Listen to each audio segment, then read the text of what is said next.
नमस्कार आणि good morning विद्यार्थी मित्रांनो आणि पालकांनो. आज आपण एका महत्वाच्या विषयावर चर्चा करणार आहोत आणि तो विषय आहे आपणच आहोत आपले शत्रू. आता मी असं का म्हणतोय आपणच आहोत आपले शत्रू, तर त्यासाठी काही गोष्टी आहेत. अशा काही 5 ते 6 प्रकारच्या गोष्टी आहेत की ज्यामुळे आपणच आपले शत्रू होत आहोत. विद्यार्थी जीवन जगत असताना काही गोष्टी आपण कटाक्षानं पाळायच्या असतात, जेणेकरून आपलं आयुष्य जे आहे, आपलं जीवन आहे, शालेय जीवन असेल, हे समृद्ध झाल्याशिवाय राहणार नाही. परंतु जर त्या गोष्टी आपण पाळत नसू, तर नक्कीच आपणच आपले शत्रू आहोत, हे आपल्या लक्षात येणार आहे. तर या विषयाला हात घालण्यापूर्वी जर आपणही अजून हे माझं चॅनल सबस्क्राईब केलं नसेल, तर आपलं हे स्वतःचं चॅनल आहे आणि तुमच्या या स्वतःच्या चॅनलला तुम्ही नक्कीच सबस्क्राईब करा. आपण जास्त वेळ न घेता लगेच या विषयाकडे जात आहोत. परंतु आपल्या सर्वांना एक विनंती आहे की आपण सर्वांनी हा व्हिडिओ जो आहे, हे जे काही मुद्दे आहेत, मी जे मुद्दे सांगणार आहे, हे आपण पूर्ण पहावेत, व्हिडिओ स्किप करू नये, जेणेकरून आपल्याला या सगळ्या मुद्द्यांच्या आधारे आपलं जीवन कसं समृद्ध करता येईल त्याविषयी आपण पाहणार आहोत. तर त्यामधील सर्वात पहिली जी गोष्ट आहे, जी आपण चूक करतो किंवा आपल्याकडून नकळत ती चूक होत चाललेली आहे, आणि ती आहे आपण स्क्रीन टाइम जो आहे आपला स्क्रीन, आपण मोबाईलची स्क्रीन असेल किंवा टीव्हीची स्क्रीन असेल, याचा वापर आपण आज इतका करत आहोत, प्रमाणापेक्षा जास्त स्क्रीन टाइम होत असल्यामुळे आपण त्या आपल्या जीवनाच्या मुख्य ध्येयापासून दूर जात आहोत. आपण सगळ्यांच्या हातात आज बघितलं तर प्रत्येकाच्या हातात आज मोबाईल आहे. आज असा कोणताही व्यक्ती आपल्याला बघायला मिळत नाही, तो ग्रामीण असो की शहरी असो, आज त्याच्या हातामध्ये मोबाईल आहे. आणि त्या मोबाईलला आपण इतकं आपलंसं करून घेतलेलं आहे की आपण जेवताना, उठताना, चालताना, बोलताना 24 तास, इतकंच नाही तर झोपताना सुद्धा आपण त्याला आपल्या उशाजवळ घेऊन झोपतो. म्हणजे ती आपल्या जसं काही आपल्या ती जीवनाची जीवनावश्यक वस्तूच बनून गेलेली आहे, आणि इथंच आपण चुकत आहोत. मोबाईल पहा, मोबाईल पाहण्याबद्दल मी म्हणत नाही की पाहू नका, परंतु मोबाईल किती बघायचा, स्क्रीन टाइम किती द्यायचा, याच्यासाठी सुद्धा काही मर्यादा आपण स्वतः पाळून घेतल्या पाहिजेत. जास्त स्क्रीन टाइम पाहिल्यामुळे काय होत आहे, जास्त आपण मोबाईल बघितल्यामुळे आपल्या सर्वात प्रथम आपल्या डोळ्यावर त्याचा ताण पडतो. इतकंच नाही तर आपलं जे काही जीवन आहे ते चिडचिड होण्यासाठी सुद्धा आपण त्याला कारणीभूत आहोत, या मोबाईलच्या स्क्रीन टाइम जास्त वापरल्यामुळे. तर या स्क्रीन टाइमला आपण मर्यादित करणं आवश्यक आहे. तर मी असं म्हणणार नाही की मोबाईल बिलकुल बघू नका. आपण मोबाईल बघितला पाहिजे, कारण मोबाईलमध्ये आपलं जीवन समृद्ध करण्यासाठी भरपूर गोष्टी आहेत. पण त्यामध्ये काय बघायचं आणि काय बघायचं नाही, हे आपण स्वतः ठरवायचं असतं. त्यातल्या भरपूर गोष्टी चांगल्या आहेत. तुमच्या शिक्षणाच्या दृष्टीनं जर काही गोष्टी चांगल्या असतील, तर त्या तुम्ही नक्कीच बघितल्या पाहिजेत. त्यामध्ये तुम्हाला ज्ञान मिळवण्यासाठी Google सारखे किंवा GPT जे काही आहेत किंवा AI जे काही फीचर्स आहेत, काही ऍप्स आहेत, त्याचा वापर तुम्ही नक्की करा. त्यानंतर काही एंटरटेनमेंट असेल, काही मनोरंजनासाठी काही जर गोष्टी असतील, तर त्या नक्की बघा. पण त्याला एक लिमिट ठेवा. आपण कंटिन्यू मोबाईलमध्ये जेव्हा बघतो, तर त्या ठिकाणी आपण सारखं ते रील्स बघत चालतो आहोत. तर रील्स बघितल्यामुळे तर आपल्याला आपण अभ्यासापासून तर दूर जातच आहोत. परंतु आपल्याला मग अभ्यास करण्यासाठी सांगितला, तर आपण अभ्यासाला त्या ठिकाणी वेळ देत नाही. कारण का? तर आपण जास्तीत जास्त मोबाईल बघतो आणि त्यामध्येच आपला जास्त वेळ जातो. इतकंच नाही तर सारखं मोबाईल हातात धरल्यामुळे त्या ठिकाणी आपल्या हाताचे जे काही स्नायू आहेत ते आखडले जातात. मान जी आहे आपली, मान ती कायमस्वरूपी वाकल्यासारखी आपल्याला जाणवते आणि आपण सरळ बसू शकत नाही. त्यानंतर डोळ्यावर ताण येतो, डोळ्याचे नंबर वाढत चाललेत. लहान वयात 5 ते 6-7 वर्षापासून आपल्याला चष्मा लागतो आहे, ही काही चांगली गोष्ट नाही. इतकंच नाही तर पालक सुद्धा इतकं मोबाईलच्या आहारी गेलेले असतात आणि तेच विद्यार्थी आपले स्वतः मुलं आपले बघतात आणि मग त्यांच्यावर तो बॅड इम्पॅक्ट पडल्याशिवाय राहत नाही. म्हणून मी तुम्हाला पुन्हा विनंती करेन की मोबाईल बघा तुम्ही, परंतु त्याला इतकं महत्व देऊ नका की ज्यामुळे तुमचा अभ्यास असेल, तुमचं जेवण असेल, या सगळ्या गोष्टीवर त्याचा फरक पडेल. दुसरी गोष्ट जी आहे की आपण या ठिकाणी झोपण्याची जी आपली वेळ आहे, स्लीप टाइम, तो आणि स्लीप पिरियड हा आपला पक्का असला पाहिजे. आज आपण किती वाजता झोपतो, तर रात्रीचे 12, 1, 2 वाजतात तेव्हा आपण झोपतो. त्यानंतर सकाळी पुन्हा लवकर उठलं पाहिजे, तर आपण 9-10 वाजता उठतो. ही लाईफस्टाईल नाही, ही चुकीची लाईफस्टाईल आपण सेट करत आहोत. तर आपली झोपण्याची वेळ सुद्धा आपण या ठिकाणी कमीत कमी आपल्या शरीराला 6 ते 7 तासाची झोप मिळालीच पाहिजे. जर आपण झोप कमी घेत आहोत, तर त्यामुळे आपल्या शरीराची जी काही वाढ आहे, ती वाढ व्यवस्थित होणार नाही. त्यानंतर विविध प्रकारचे आजार आपल्याला जडत आहेत.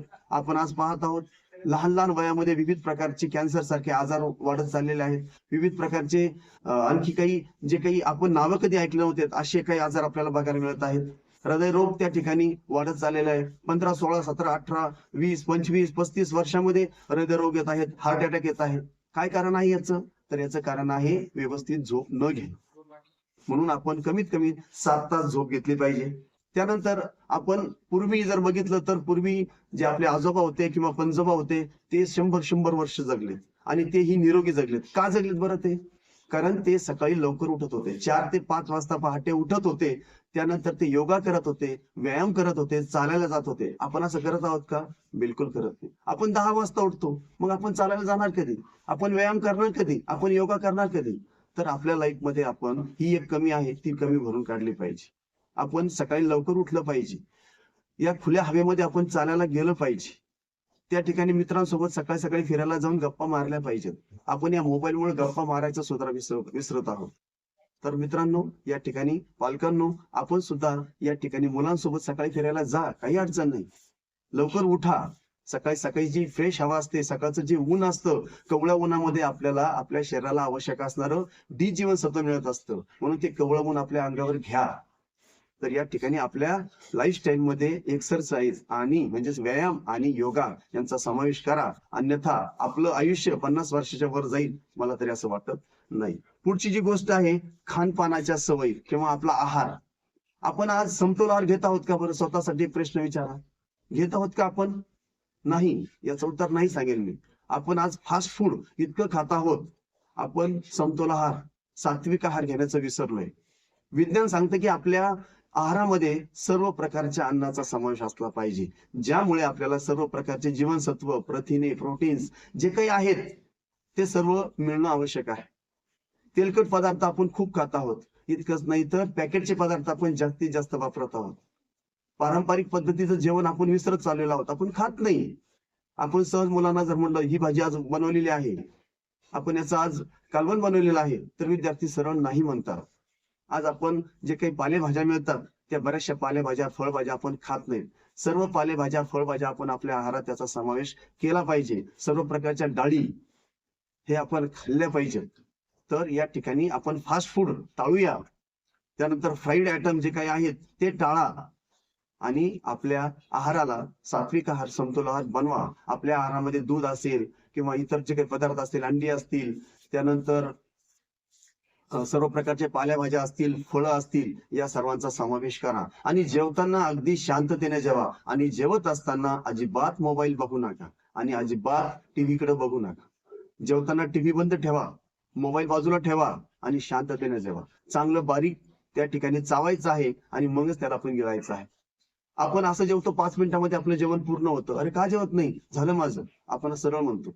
झालेलं नसतं ते. ही चुकीची पद्धत आपण सेट करत आहोत. आपल्या शरीरासाठी निरोगी जीवन जर जगायचं असेल तर आहाराच्या चुकीच्या सवयी आपल्याला आजच बदलाव्या लागतील. चांगल्या प्रकारचा आहार कसा घ्यावा, तर तुम्ही नेटवर गेला तर तुम्हाला त्या ठिकाणी खूप चांगल्या प्रकारे मार्गदर्शन मिळेल की कशा प्रकारचा आहार आपण घेतला पाहिजे. आपण हे सर्च करत नाही, आपण बाकी गोष्टी सर्च करतो, बाकी रील्स बघण्यामध्ये आपण वेळ घालवतो. तर या गोष्टी बघा. नक्कीच तुमचा आहार जर सुधारला तर तुमचं आरोग्य हे निरोगी झाल्याशिवाय राहणार नाही आणि तुम्हाला विविध प्रकारचे जे काही आजार जडतात ते आजार जडणार नाही. याच्यानंतर पुढचा जो मुद्दा आहे की आपण आपल्यामध्ये आपण संगत कशी निवडू. आज तुम्ही विद्यार्थी तसेच आहात. तुमची संगत अशी असली पाहिजे की आपले मित्र असे असले पाहिजे की ज्यांच्यामुळे तुम्हाला काही शिकायला मिळेल, ना की आपल्याला चुकीच्या सवयी जडतील अशा मित्रापासून आपण दूर राहायला पाहिजे. आपला मित्र खरोखर अभ्यास करतो का? त्याच्यापासून आपल्याला काही शिकायला मिळतंय का? अशा मुलाशी मैत्री करा.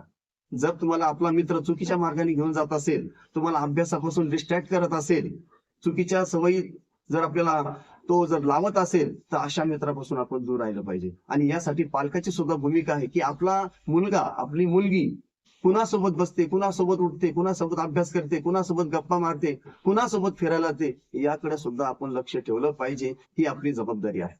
मी ज्या अगोदरच्या गोष्टी सांगितल्या, आहाराच्या असतील किंवा झोपण्याची वेळ असेल किंवा मोबाईलचा स्क्रीन टाइम असेल, या बाबतीत सुद्धा पालकांनी लक्ष घालणं खूप गरजेचं आहे. अन्यथा आपल्या हातून आपला पालक निसटला असं समजा आणि मग मग जे काही येणाऱ्या अडचणी आहेत त्या तुम्हाला स्वतःला फेस कराव्या लागतात. कारण नुसतं आपण विद्यार्थी त्या ठिकाणी, आपला मुलगा हा अडचणीत सापडला तर आपण सुद्धा त्या ठिकाणी अडचणीत सापडल्याशिवाय राहत नाही. आणि मग वेळ निघून गेल्याशिवाय पश्चाताप करण्याशिवाय आपल्या हातात काहीच राहत नाही. म्हणून आपण सुद्धा या ज्या मी गोष्टी सांगितल्या या गोष्टींवर आपलं लक्ष ठेवलं पाहिजे. त्यानंतर आपण आत्मविश्वासाची आपल्यामध्ये कमी जाणवते. आपण आपल्या मित्रांसोबत राहत आहोत, आपल्या घरात राहत आहोत. जर काही अडचणी आल्या, जर एखादी प्रॉब्लेम आला, तर तो आपण आपल्या मित्रांसोबत, जे खरे मित्र आहेत त्यांच्यासोबत, किंवा आपल्या घरातील जी काही वरिष्ठ मंडळी आहेत, मोठा भाऊ असेल, मोठी बहीण असेल, वडील असतील, आई असतील, आजी असेल, यांच्यासोबत आपण आपला प्रॉब्लेम शेअर केला पाहिजे. जर तुमच्या मनामध्ये काही एखाद्या अडचणी असेल किंवा काही प्रॉब्लेम असतील, तर तुम्ही ते शेअर नाही केले, मनात दाबून ठेवले, तर त्या ठिकाणी तुमच्यामधला जो आत्मविश्वास आहे तो कमी झाल्याशिवाय राहत नाही. त्यानंतर एखादी गोष्ट करताना आपण करू शकतो, we can do it, I can do it, हे आपलं हे वाक्य कायम आपल्या मनात असलं पाहिजे.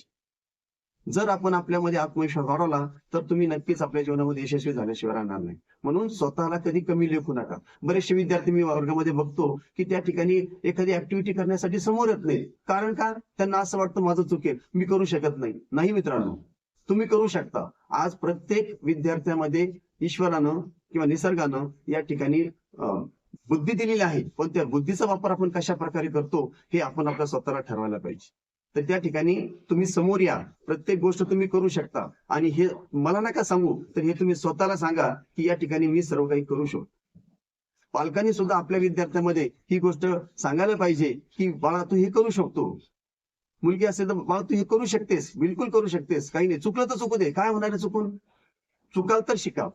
हा जो सुविचार आहे, चुकाल तर शिकाल, या सुविचाराला जर पुढे घेऊन जर आपण गेलात तर नक्कीच आपण पुढे गेल्याशिवाय राहणार नाही. आणि जगातली अशी कोणती गोष्ट अशक्य नाहीये की जी आपण करू शकत नाही. प्रत्येक गोष्ट आपण करू शकतो, पण त्याच्यासाठी प्रयत्न, पण तेही मनापासून करणं गरजेचं आहे. त्यानंतर पुढची जी गोष्ट आहे, योग्य मार्गदर्शनाची कमी.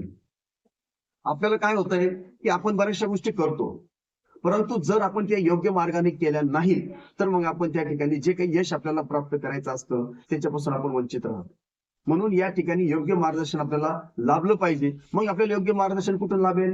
तर आपले पालक, त्यानंतर आपले शिक्षक, त्यानंतर आपले जे खरे मित्र आहेत त्यांच्याकडून तुम्हाला त्या ठिकाणी योग्य मार्गदर्शन लाभणार आहे. एखादी गोष्ट तुम्हाला करायची असेल तर तुम्ही विचारा, ही गोष्ट मी कशी करू, ही गोष्ट मी कशी केली पाहिजे.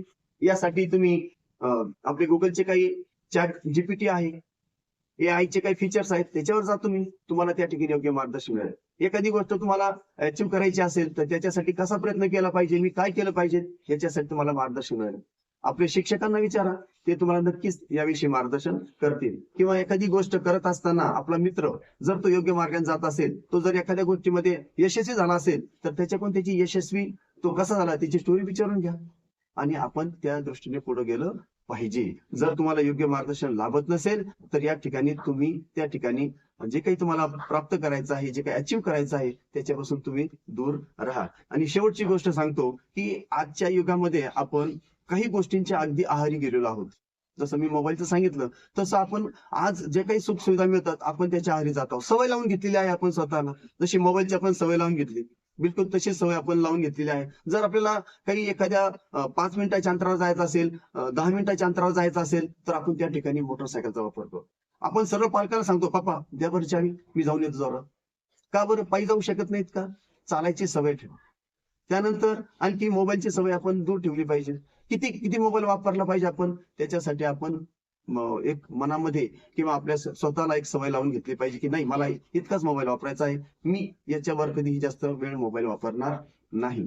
त्यानंतर मोटरसायकलपेक्षा सायकलिंगचा वापर करा. सायकल चालवण्यात काय अडचण आहे, सायकल चालवा, जेणेकरून आपल्या स्नायूचं त्या ठिकाणी नक्कीच आपल्याला काय होणार आहे, बळ मिळणार आहे, स्नायूचा व्यायाम होणार आहे.